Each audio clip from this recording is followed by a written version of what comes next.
Gue juga sering lihat nih bro, Hmm. kan lu buat story tuh nanya saham ya Iya. biasanya. Itu gimana tuh? Maksudnya mau tahu mereka beli saham apa biar ikutan atau kayak mana tuh bro? Oke.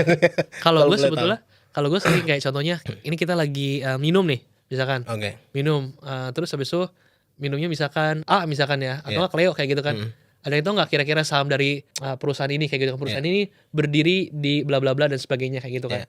Jadi gue pengen ngajarin ke masyarakat. Jadi bukan cuma si emiten satu doang, tapi semua Iya. emiten gue bikinin kayak gitu. Oke. Gue pengen ngajarin bahwa di setiap kalau kita mau belajar investasi, mau lihat saham kayak gitu, Iya. di semua yang kita pakai atau semua yang kita minum atau kita lihat, bisa jadi itu tuh perusahaan TBK gitu, dan Oke. itu kita bisa berinvestasi loh di situ, dan bahkan Oke. kita bisa punya loh kayak gitu perusahaan itu dengan cara kita Oke. beli saham. Kan saham ini kan basically bukti kepemilikan kita terhadap sebuah entitas ya atau perusahaan kayak gitu. Iya. Which is kalau kita misalkan BCA kayak gitu, Oke. kita beli saham BCA satu lot pun artinya kita sudah memiliki perusahaan BCA kan, Iya. kayak gitu. Jadi ya kita belajar untuk berinvestasi, kita belajar untuk melihat sisi bisnisnya. Jadi Oke. gue senangnya ketika belajar saham, kita melihat investasi, sama kayak di apoteker mungkin ngelihat obat-obatan, belajar soal obat, tapi gue juga belajar bagaimana kita ngelihat perusahaan tuh dengan baik dan sehat tuh seperti apa sih, cash flow-nya seperti apa. Oke.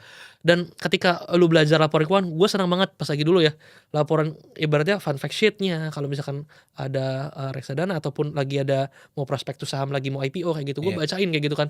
Summary-nya juga gue ngeliat kayak kemarin Forex misalkan, oke ini begini-begini mau buka cabang nih, ada yang mau bikin apa cabang yang besar, ada cabang Iya. yang kecilnya nih kayak gitu. Dan untuk apa aja sih, kayak apakah untuk utang atau untuk ekspansi perusahaan dan Iya. sebagainya, gue ngeliatin kayak gitu. Oh, dan ketika gue baca ini, kayak akhirnya gue ngerti, oke ternyata ada loh kayak pasar modal ini tempat untuk ya menghimpun dana, tempat untuk Iya. ekspansi bisnis, dan belajar gimana sih supaya rapi kayak gitu, cash flow yang sehat tuh kayak gimana sih, utang yang sehat tuh kayak gimana sih di industri Oke. bank, di industri tambang dan sebagainya. Jadi soon kalau kita nantinya mau berinvestasi ataupun apapun itu ya di bidang Iya. keuangan, kita udah siap kayak gitu karena kita udah ngerti basicnya kayak gitu dari Oke. sana.